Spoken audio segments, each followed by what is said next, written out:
Hello student, welcome to YouTube study. आज की इस वीडियो में यूपी बोर्ड क्लास 12 के बच्चों के लिए फिजिक्स से मोस्ट इंपॉर्टेंट क्वेश्चन लेकर आ चुके हैं। अगर आप बोर्ड एग्जाम 2023 या फ्यूचर बोर्ड एग्जाम की तैयारी कर रहे हैं तो आज की इस वीडियो में 14 थे यानी टोटल 14 क्वेश्चंस बताएंगे। वो कौन से चैप्टर से? वैद्युत आवेश तथा क्षेत्र यानी इलेक्ट्रिक चार्ज एंड फील्ड वाला चैप्टर से 14 मोस्ट इंपॉर्टेंट क्वेश्चन बताएंगे जो बोर्ड एग्जाम में सीधे सीधे फंसेंगे। 100% यहीं से क्वेश्चन पूछे जाते हैं। आप देख सकते हैं ये 2022 का पेपर है और 2023 में देने वाले एग्जाम है, तो सारे पेपर्स मेरे पास हैं। उनमें से काफी क्वेश्चन को एनालिसिस करने के बाद इस क्वेश्चन को तैयार किया गया है। तो इस वीडियो को लाइक कर दीजिए, चैनल पर नए हैं तो सब्सक्राइब करके बेल आइकन हिट रखिए ताकि डेली आप चैप्टर वाइज यहाँ से फिजिक्स की, हिंदी की, इंग्लिश की, सारे सब्जेक्ट की बेस्ट तैयारी कर सकते हैं। देख सकते हैं इस चैप्टर से कितने मोस्ट इंपॉर्टेंट यानी कि 14 थे आपके लिए क्वेश्चन को तैयार किया गया है 14, और जो कि बोर्ड एग्जाम में इसी में से सेम टू सेम क्वेश्चन एकदम सेम आएंगे। 100% आप अच्छे से तैयारी कीजिए, आपको यहाँ से चैप्टर वाइज वीडियो डेली मिलने वाला है। ठीक है, तो आप लोग चैनल को सब्सक्राइब करके all notification bell icon press करना ताकि डेली वीडियो सबसे पहले आप देखें। देखिए सबसे पहला क्वेश्चन यहाँ से स्टार्ट होता है, यानी कि आवेश संबंधित कूलाम का नियम लिखिए। पेपर में पूछेगा इसी तरीके से कि आवेश संबंधित कूलाम का नियम लिखिए, तो आपको यहाँ पे अच्छे से तैयारी कर लेना है। देखिए इस नियम के अनुसार आवेश से संबंधित कूलाम का नियम पूछा गया है ना, तो क्या बताएंगे कि इस नियम के अनुसार कि नहीं दो आवेशों के बीच कितने Q1 Q2 मान लेंगे। वही कह रहा है कि इस नियम के अनुसार कि नहीं दो आवेशों के बीच लगने वाला वैद्युत बल दोनों आवेशों के गुणनफल के समानुपाती एवं उनकी बीच की दूरी के वर्ग के व्युत्क्रमानुपाती होता है। पेपर में पूछेगा तो आपको ऐसे ही तैयारी कर लेना है कि आवेश संबंधित कूलाम का नियम क्या कहेगा। तो इस नियम के अनुसार या इस नियमानुसार कि नहीं दो आवेशों के बीच यानी Q1 और Q2 ले लेंगे, लगने वाला वैद्युत बल यानी F इक्वल टू दोनों आवेशों के बीच गुणनफल हो जाएगा और गुणनफल के समानुपाती एवं उनकी बीच की दूरी जो होगी R उसके दूरी के वर्ग के व्युत्क्रमानुपाती होता है। इसको अच्छे से तैयार कर लेना। IMP जितने भी मैं क्वेश्चंस बताने चल रहा हूं इस वीडियो में ना, IMP यानी इंपॉर्टेंट क्वेश्चन है सारे के सारे। अब नेक्स्ट क्वेश्चन देखेंगे, यहां से देख सकते हैं यहाँ पे क्वेश्चन पूछेगा कि कूलाम के नियम को सदिश रूप में लिखिए। पेपर में पूछेगा, छोटा सा एक टॉपिक रहेगा और इसी टाइप से पूछेगा कि कूलाम के नियम को सदिश रूप में लिखिए। तो वेक्टर F इक्वल टू हो जाएगा सदिश रूप का मतलब वेक्टर जब लग जाएगा ना तो समझिए कि उस सदिश रूप में आ चुका है, और जिस भी अगर राशि पर वेक्टर लगे तो सदिश राशि हो ही जाएगी। तो सदिश रूप में दिखाना है इसको। Vector F equal to 1/4 pi epsilon not into Q1 into Q2 upon mod में वेक्टर R का स्क्वायर इंटू यहाँ पे वेक्टर R का है। ये इसी रूप में लिख देंगे तो आपका कंप्लीट हो जाएगा। तो ये जो क्वेश्चन आप कर रहे हैं सारे के सारे IMP क्वेश्चन पेपर में पूछेगा इस तरीके से कि कूलाम के नियम को सदिश रूप में लिखिए, तो इसी तरीके से लिख देंगे, एकदम आसानी से हो जाए कंप्लीट। ठीक है, नेक्स्ट क्वेश्चन देखेंगे यहाँ पे। तीसरा क्वेश्चन देखिए कि जब दो इलेक्ट्रॉन या दो प्रोटॉन, ध्यान समझिएगा कि जब दो इलेक्ट्रॉन या दो प्रोटॉन एक दूसरे के अत्यंत निकट आते हैं तो उनके बीच वैद्युत स्थितिज ऊर्जा का मान क्या होता है? बढ़ने लगता है या घटने लगता है या अपरिवर्तित रहता है, इनमें से कोई नहीं। और ये जो क्वेश्चन आप देख रहे हैं बहुविकल्पी क्वेश्चन है, ठीक है, यानी ऑब्जेक्टिव, और इसका आप लोगों की तैयारी जबरदस्त चल रही होगी क्योंकि 2 महीने बस टाइम है एग्जाम। तो आप लोग इस क्वेश्चन का आंसर कमेंट बॉक्स में जरूर बताइएगा कि बढ़ता है या घटता है। अपरिवर्तित का मतलब नहीं बदलता है, सेम वैसा ही रह जाता है, या इनमें से कोई नहीं। तो आप लोग के बीच ये 3 नंबर क्वेश्चन का आंसर देना है। बहुत इजी क्वेश्चन है। नेक्स्ट क्वेश्चन देखिए, यहाँ पे आ चुका है, वैद्युत द्विध्रुव किसे कहते हैं? वैद्युत द्विध्रुव किसे कहते हैं पेपर में पूछेगा, अच्छे से तैयारी कर लेना इसका कि जब दो बराबर एवं, ध्यान समझिए क्वेश्चन क्या कह रहा है कि जब दो बराबर एवं विपरीत आवेश एक दूसरे से अल्प दूरी पर स्थित हो तो उसे क्या करते हैं? यहां से देखिए, तो ऐसे निकाय को, यहाँ पे देखिए, तो ऐसे निकाय को वैद्युत द्विध्रुव कहते हैं। क्या कहते हैं? ऐसे निकाय को वैद्युत द्विध्रुव अघूर्ण या वैद्युत द्विध्रुव कहते हैं। समझिए कि वैद्युत द्विध्रुव किसे कहते हैं, तो जब दो बराबर एवं विपरीत आवेश एक दूसरे से अल्प मतलब कम दूरी पर स्थित हो, तो ऐसे निकाय को यहाँ पे देखिए, ऐसे निकाय को ही वैद्युत द्विध्रुव कहते हैं। जैसे में एग्जाम्पल एक ले लेते हैं, HCl तथा NaCl इत्यादि वैद्युत द्विध्रुव का निर्माण करते हैं। समझ में आ रहा है ना। अब चलेंगे 5 नंबर क्वेश्चन पे, जो कि काफी इंपॉर्टेंट सारे के सारे क्वेश्चंस लिए गए हैं इसमें। चलिए, वैद्युत क्षेत्र की तीव्रता का परिभाषा एवं मात्रक लिखिए। पेपर में पूछता है 100% ऐसे ही कि वैद्युत क्षेत्र की तीव्रता का परिभाषा लिखिए एवं मात्रक लिखिए। यहाँ पे इसका आंसर देंगे कि वैद्युत क्षेत्र के अंदर जो वैद्युत क्षेत्र उत्पन्न हो रहा है उसके अंदर की बात की जा रही है कि वैद्युत क्षेत्र के अंदर स्थित एकांक आवेश पर लगने वाले वैद्युत बल को वैद्युत क्षेत्र की तीव्रता कहते हैं। समझ में आ रहा है कि वैद्युत क्षेत्र के अंदर स्थित एकांक आवेश पर लगने वाले वैद्युत बल को वैद्युत क्षेत्र की तीव्रता कहते हैं।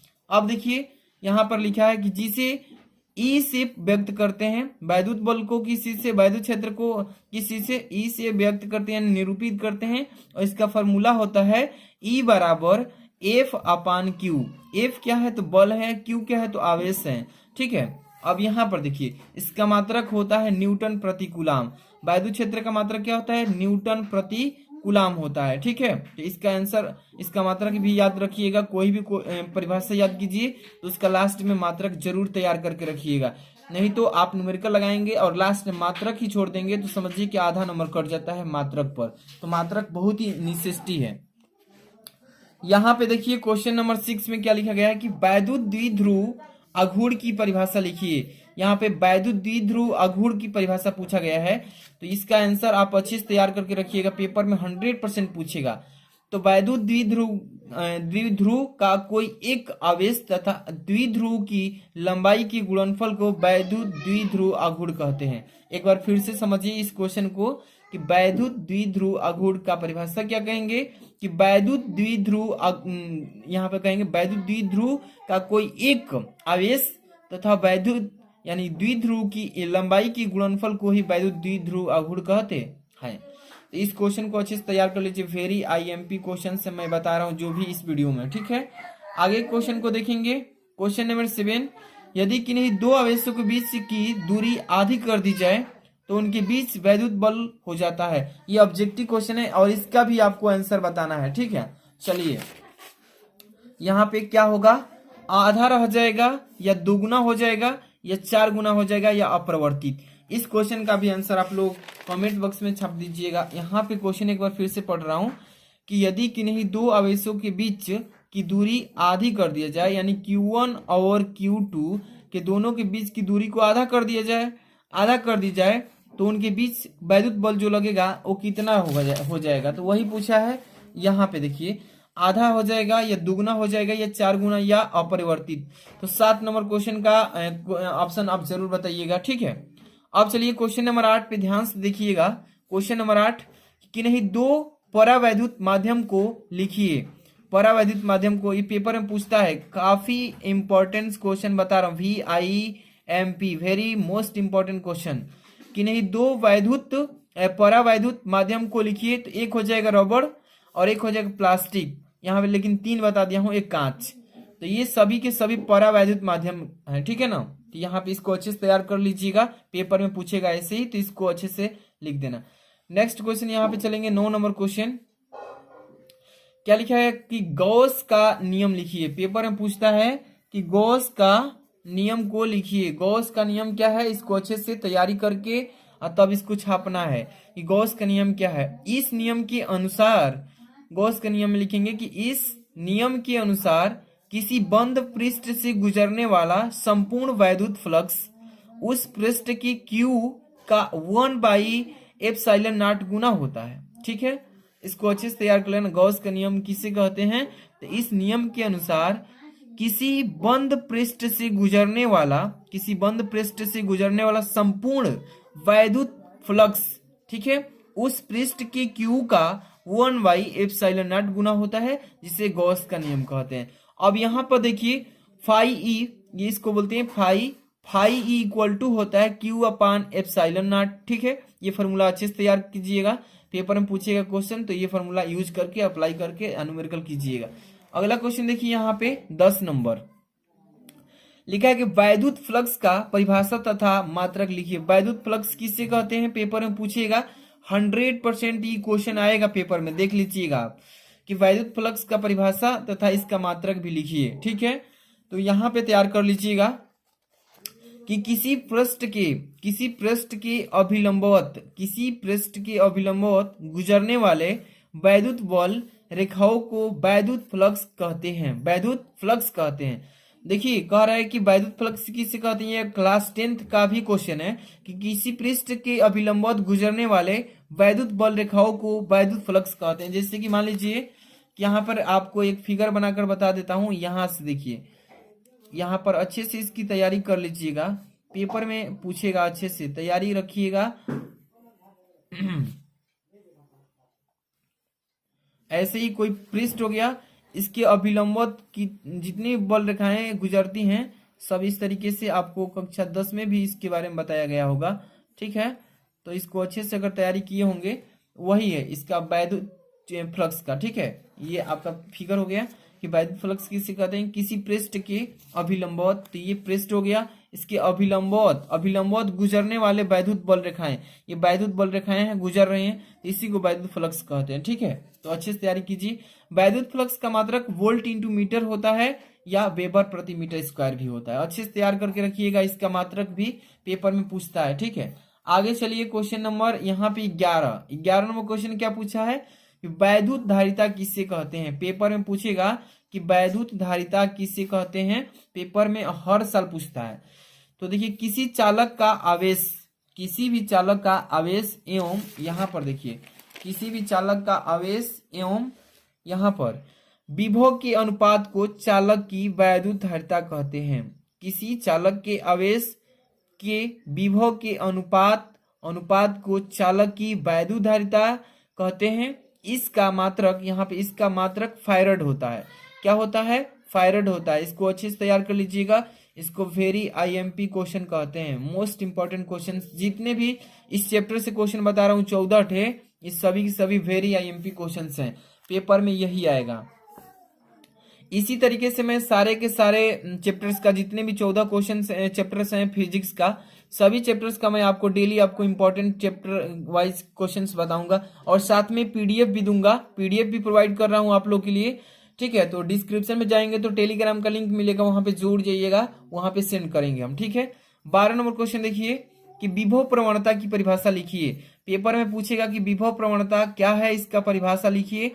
ये वेरी आईएमपी क्वेश्चन बोलते हैं इसको। ठीक है, विभव प्रवणता क्या है, देखिए विद्युत क्षेत्र की दिशा में, देखिए यहाँ पर कि विद्युत क्षेत्र की दिशा में दूरी परिवर्तन के साथ विभव परिवर्तन की दर को विभव प्रवणता कहते हैं। एक बार अच्छे समझिएगा कि विद्युत क्षेत्र की दिशा, जो हमारे इलेक्ट्रिक करंट है उसकी जो डायरेक्शंस हैं उसी के बारे में बात कर रहे हैं कि विद्युत क्षेत्र की दिशा में दूरी परिवर्तन, जो दूरी है उसके परिवर्तन होगा, जैसे दूरी तय करेगा अधिक तो परिवर्तन होता जाएगा।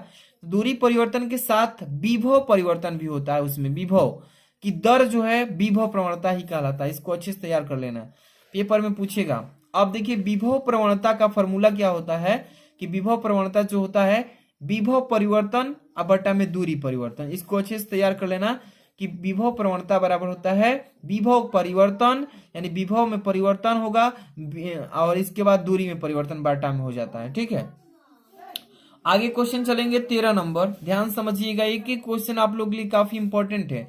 अगर जो भी बच्चे बोर्ड एग्जाम 2023 या फ्यूचर बोर्ड एग्जाम 2024-25 के लिए तैयारी कर रहे हैं तो सबके लिए इंपॉर्टेंट क्वेश्चन। इलेक्ट्रॉन वोल्ट की परिभाषा दीजिए, और वेरी आईएमपी ये क्वेश्चन है, सबसे मोस्ट इंपॉर्टेंट, पेपर में आएगा कि इलेक्ट्रॉन वोल्ट की परिभाषा दीजिए। तो यहाँ पे समझिए इसका परिभाषा कि एक इलेक्ट्रॉन वोल्ट, ध्यान समझिए कि एक इलेक्ट्रॉन वोल्ट वह ऊर्जा है जो कि एक इलेक्ट्रॉन 1 वोल्ट विभवांतर पर त्वरित होने पर प्राप्त होता है, उसे कहते हैं 1 इलेक्ट्रॉन वोल्ट। समझ में आ रहा है ना, अच्छे से प्रिपरेशन कीजिए, एक एक क्वेश्चन आप सबके लिए इंपॉर्टेंट है। 1 इलेक्ट्रॉन वोल्ट का परिभाषा देंगे कि 1 इलेक्ट्रॉन वोल्ट वह ऊर्जा है जो कि 1 इलेक्ट्रॉन 1 वोल्ट विभवांतर पर त्वरित होता है, प्राप्त होता है उसे ही 1 इलेक्ट्रॉन वोल्ट कहते हैं। अच्छे से तैयार कर लेना। 1 इलेक्ट्रॉन वोल्ट बराबर, देखिए 1 इलेक्ट्रॉन वोल्ट में कितने जूल आवेश होते हैं, 1.6 × 10⁻⁻19 जूल। अब देखिए इसके बाद नेक्स्ट क्वेश्चन आपके पास है 14 नंबर, ध्यान समझिएगा। संधारित्र किसे कहते हैं? संधारित्र की परिभाषा पेपर में आएगा। संधारित्र किसे कहते हैं, अच्छे से तैयार कर लेना। संधारित्र की परिभाषा लिखेंगे कि संधारित्र एक ऐसा समायोजन है जिसमें चालक का बिना यहाँ पे क्या होगा, चालक के बिना आकार बदले विभव का मान कम करके चालक की वैद्युत धारिता बढ़ाई जा सकती है। वैद्युत जो धारिता है उसको क्या की जा सकती है, इंक्रीज की जा सकती है, बढ़ाई जा सकती है, उसे ही संधारित्र कहते हैं। एक बार फिर से कि संधारित्र एक ऐसा समायोजन है जिसमें चालक के बिना आकार बदले विभव का मान कम करके चालक की वैद्युत धारिता बढ़ाई जा सकती है, उसे संधारित्र कहते हैं। अच्छे से तैयार कर लीजिए। इस वीडियो में मैंने 14 ठे इस चैप्टर का क्वेश्चंस बताया है और ये सारे के सारे क्वेश्चन जो आप समझ रहे हैं ना, काफी इंपॉर्टेंट है। वैद्युत आवेश तथा क्षेत्र का मैंने 14 ठे क्वेश्चंस बताया है। इसको अच्छे से प्रिपरेशन कीजिए। वीडियो को लाइक कर दीजिए, चैनल पर नए हैं तो सब्सक्राइब कर लीजिए। डेली ऐसे चैप्टर वाइज आपको तैयारी कराएंगे और साथ में जितने भी चैप्टर्स हैं उसका न्यूमेरिकल भी कराएंगे, बहुत इजी तरीके से समझाएंगे। तो चैनल पर नए हैं तो सब्सक्राइब करके और बेल आइकन ऐसा होगा उसको ऑल